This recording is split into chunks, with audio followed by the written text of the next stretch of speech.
खुलुमबाय नोंथांमोनखौ गिबियावनो बड' जबनि स्लाव बरना लाग्रोनाय जाबाय आसा खालामो नोंथांमोना नैबे मोनसे गोदान भिडिअखौ बयबो जोबजासिम नायलांगोन होननानै जोंहा गभर्नमेन्ट अफ आसामनिफ्राय DHE निफ्राय स्कलारशिप ओंखारना फैदों नोंथांमोना जुदि सोरबाफोर पिअ एग्जाम होननानै बुङोबा जायफोर हायार सेकेन्डारि एग्जामखौ पास जानो हाबाय नोंथांमोननि थाखाय बे स्कलारशिपा दङ ओमफ्राय बेजों लोगोसेनो जायफोर बिथांमोना दायो PG फरायबाय एबा PG फरायगासिनो दङ दायो नोंथांमोना एप्लाइ खालामनो हागोन दा बिनिखायनो भिडिअखौ जोबजासिम नाय आं नोंथांमोना डिटेल्सखौ खोन्थाहरगोन नोंथांमोननि एलिजिबिलिटि क्राइटेरिया माबोरै जानांगौ सेलेक्शन प्रसेसआ माबोरै जागोन आरो बेजों लोगोसे नोंथांमोना स्कलारशिप एमाउन्ट हिसाबै बेसेबां मोननो हागोन आं बेखौ नोंथांमोना नैबे भिडिअनि गेजेरजों खोन्थाहरजोबगोन नोंथांमोना सोरबाफोर चेनेलाव गोदानै फैदोंबा गिबियावनो चेनेलखौ साबस्क्राइब खालामना ला बेबायदिनो नोंथांमोना साख्रिनि आपडेटखौ मोनबाय थानो हागोन दा बे एडभार्टाइजमेन्टआ 2018-19 निफ्रायसो बे स्कलारशिपखौ होजेनदोंथ' दा बे एडभार्टाइजमेन्टआ एखेयानो नाथायबा जोंहा बे एप्लाइ अनलाइननि लास्ट डेटआ जोंहा जाहैबाय 26 अक्ट'बर नोंथांमोना 26 अक्ट'बरनि सिगां बयबो एप्लाइ खालामनांगोन बे DHE नि स्कलारशिपखौ दा एप्लाइ खालामनो थाखाय आं नोंथांमोना भिडिअनि डिसक्रिपसनाव मोनसे लिंक होनानै दोनखादों नोंथांमोना भिडिअनि डिसक्रिपसनाव बयबो थांनानै नायहै एप्लाइ खालामनोबा गिबियावनो आङो स्कलारशिपनि एमाउन्टखौ खोन्थाग्रोखानोसै डिग्री कर्स जायफोर बिथांमोना दायो हायार सेकेन्डारि पास जानानै डिग्री फरायगासिनो दं एबा फरायगोन एबाराव नोंथांमोना दाख्लै जुदि पास जाबायबा डिग्री फरायबाय जानांगौ दा बिथांमोना बेसेबां मोनगोननो मास मोनसेयाव 300 रांखौ नोंथांमोना मोननो हागोन होननानै बे बुंदों स्कलारशिपखौ दा बेहाय मास मोनसे हिसाबै स्कलारशिपखौ होआ नोंथांमोना बोसोरसेयाव मोनगोन अब्ला नोंथांमोना साननानै नायदो बे 300 राङा बोसोरसेयाव बेसेबां जायो 300 × 12 इन्टु खालामनानै नोंथांमोना नायदो बे जाहैबाय जोंहा स्कलारशिपनि एमाउन्टआ जायफोर बिथांमोना दायो डिग्री फरायगोन बिथांमोननि थाखाय एबा फरायगासिनो दङ बिथांमोननि थाखाय ओमफ्राय जायफोर बिथांमोना दायो PG कर्सखौ फरायनो सानदों जायफोर जेनेबा M.Com MA MSc बेफोरबायदि फरायबायबा एबाराव नोंथांमोना बे स्कलारशिपखौ एप्लाइ खालामनो हागोन दा नोंथांमोननि थाखाय बे स्कलारशिपआव एमाउन्टआ बेसेबां दङनो 500 थाखाखौ नोंथांमोना मास मोनसेयाव मोननो हागोन ना अब्ला बेयो बोसोरसेयाव नोंथांमोना इन्टु खालामदो 5 × 12 बेसेबां जायो नोंथांमोना बेखौ इन्टु खालामबानो जाबाय मास मोनसे हिसाबै बे होनाय दङ 6000 जाहैगोन नोंथांमोननिया बे जाहैबाय जोंहा स्कलारशिप एमाउन्टआ दा बेजों लोगोसे एलिजिबिलिटि क्राइटेरिया फरायनाया बेसेबां जानांगोन आं बेखौ नोंथांमोननो खोन्थाखाबायनोसै अब्लाबो मार्कनि बेलायाव खोन्थानो आङो जुदि नोंथांमोना हायार सेकेन्डारि पास जानाय जायफोर डिग्री फरायगासिनो दङ दायो फरायबाय जेनेबा देग्लाय डिग्री फरायगोनबा नोंथांमोना मार्कआ हायार सेकेन्डारियाव बेसेबां जानांगोन ना 60% थाथारनाय जानांगोन ना नोंथांमोना बेखौ एप्लाइ खालामनोबा जुदि नोंथांमोना 60%नि खमबा हायार सेकेन्डारि एग्जामाव अब्ला नोंथांमोना बेखौ एप्लाइ खालामनो हागोन नाथायबा नोंथांमोना एलिजिबोल माने स्कलारशिप एमाउन्टखौ मोननाय नङा जायफोर बिथांमोना हायार सेकेन्डारि एग्जामाव 60% मोननानै दाख्लै बावै पास जाबाय नोंथांमोना बे स्कलारशिपनि थाखाय एप्लाइ खालामनो हागोन ओमफ्राय बे जाहैबाय जोंहा जायफोर हायार सेकेन्डारि पास जानाय एबारना जाहैबाय जायफोर डिग्री पास जानाय जायफोर बिथांमोना देग्लाय दाथ' जोंहा डिग्रीनि फाइनाल रिजाल्टआ होथ'वाखै दा नोंथांमोना एप्लाइ खालामनो हागोन जायखिजाया बे मासनि गेजेराव नोंथांमोना बे फाइनालनि रिजाल्टखौ मोनगोन दा बिथांमोननिया मा होनदों जायफोर बिथांमोना जेनेरेल ओरैनो डिग्री कर्सखौ पास जादों बिथांमोननि थाखाय 60% नांगोन नाथायबा जायफोर जेनेबा मेजर लानाय बिथांमोननि थाखाय बे पार्सेन्टेजनि जेबो होआखै नोंथांमोना एप्लाइ खालामनो हागोन जायफोर बिथांमोना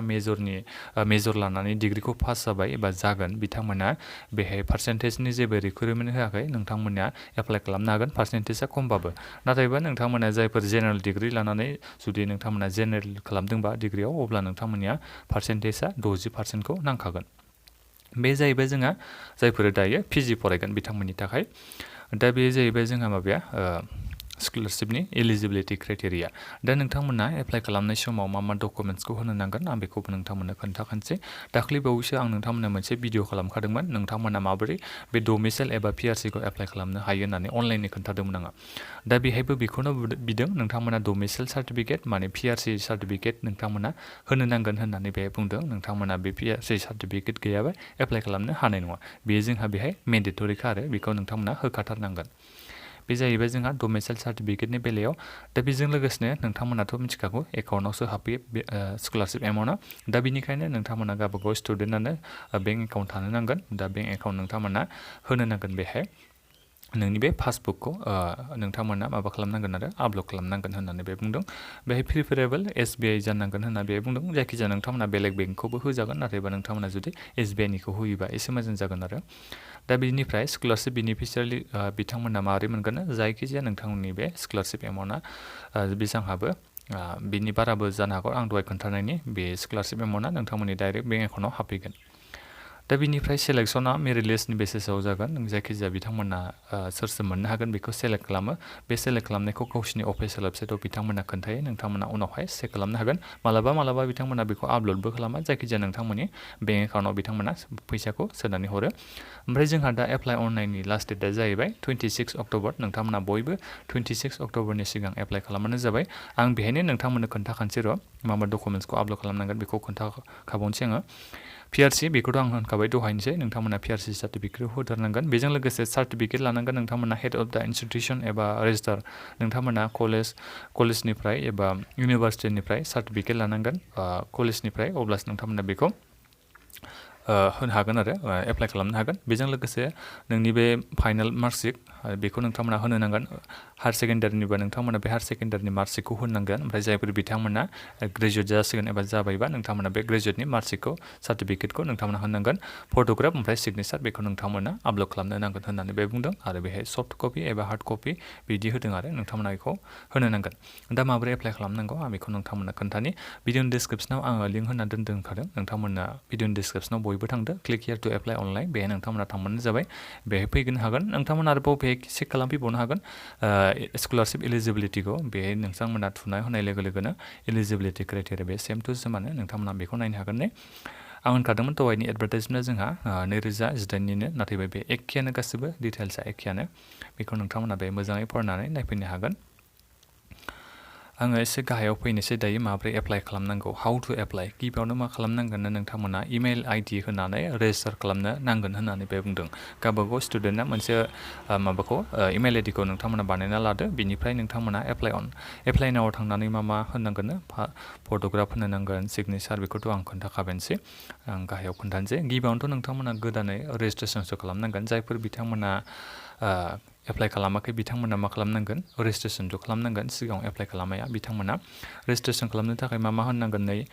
अनलाइन रेजिस्ट्रेसन नोंथांनि इमेल एड्रेस बेखौ नोंथांमोना होनो नांगोन बेखौ होखाथारनांगोनखा बिनिफ्राय नोंथांनि फार्स्ट नेमखौ बेहाय होदो बिनिफ्राय गाहायाव लास्ट नेमखौ होदो मिडिल नेम दंबा मिडिल नेम होदो बिनिफ्राय गाहायाव फैनानै नोंथांमोना गावबागावनि जेन्डारखौ सेलेक्ट खालाम मेल फिमेल बिनिफ्राय नोंथांनि जोनोम डेटआ मा बेखौ नोंथांमोना बे सेलेक्ट खालामदो बिनिफ्राय नोंथांमोननि SC ST गावबागाव कमिउनिटिखौ नोंथांमोना सेलेक्ट खालामदो बिनिफ्राय नोंथांनि मबाइल नाम्बारखौ बेहाय होबानो जाबाय बेहाय जोंहा SMS थांगोन एप्लिकेसन नाम्बार बिदि थाङो बिनिफ्राय नैबे केपचा क'डखौ सिकिउरिटि क'डखौ नोंथांमोना बेहाय इन्टार खालामबानो ओमफ्राय बिनिफ्राय रेजिस्टार नाव खालामबानो जाबाय रेजिस्टार नाव खालामनाय लोगो लोगो मा मोनगोन नोंथांमोना गावबागाव इमेल आइडियाव नोंथांमोना दहाय होनाया नैबेहाय नोंथांमोना इमेल आइडि होनांगोन ना बे इमेल आइडियाव एप्लिकेसन नाम्बार ओमफ्राय नोंनि पासपर्ट बे थाङो बिनिफ्राय बे मोनखांनायनि उनाव नोंथांमोना गाहायाव फैनानै लगइन खालामदो बे इउजार आइडिया नोंथांनि बे इमेल आइडियानो जायो ओमफ्राय बिथांमोना नोंनि इमेल आइडि होनायावनो मोनसे पासवर्डखौ बिथांमोना हरो बे पासवर्डखौ होनानै नोंथांमोना बेहाय नैबे सिकिउरिटि क'डखौ होनानै लगइन खालामनानै नोंथांमोना एप्लाइ खालामनो हागोन आं बेखौनो खोन्थाखाबायानोसै नोंथांमोना मा डकुमेन्ट्सखौ नोंथांमोना आपल'ड खालामनांगौ बिनि बागै आं नोंथांमोननो खोन्थाखाबाय आरो दा आसा खालामो नोंथांमोना बयबो एप्लाइ अनलाइन खालामना लागोन होननानै जायफोर बिथांमोना हायार सेकेन्डारि पास जानाय बिथांमोननि स्कलारशिपनि अपसना बेल'खा नोंथांमोना एप्लाइ खालामबानो जाबाय माबाफोर सोंनांगौ दङबा नोंथांमोना भिडिअनि कमेन्ट बक्सआव कमेन्ट खालामदो आरो आं नोंथांमोननो होखाबायानोसै भिडिअनि डिसक्रिपसनाव एप्लाइ अनलाइन लिंक आरो बेजों लोगोसे एडभार्टाइजिं डिटेल्सखौबो नोंथांमोना भिडिअनि डिसक्रिपसनाव मोननो हागोन आसा खालामो बयबो एप्लाइ खालामगोन होननानै माबाफोर सोंनांगौ दङबा भिडिअनि कमेन्ट बक्सआव कमेन्ट खालामदो आरो बेबायदिनो नोंथांमोना साख्रिनि आपडेट स्कलारशिपनि आपडेट गभर्नमेन्टनि स्किमफोरनि आपडेटखौ मोनबाय थानो हायो बिनि थाखाय नोंथांमोना बयबो चेनेलखौ साबस्क्राइब खालामनानै ला गोजोन्थों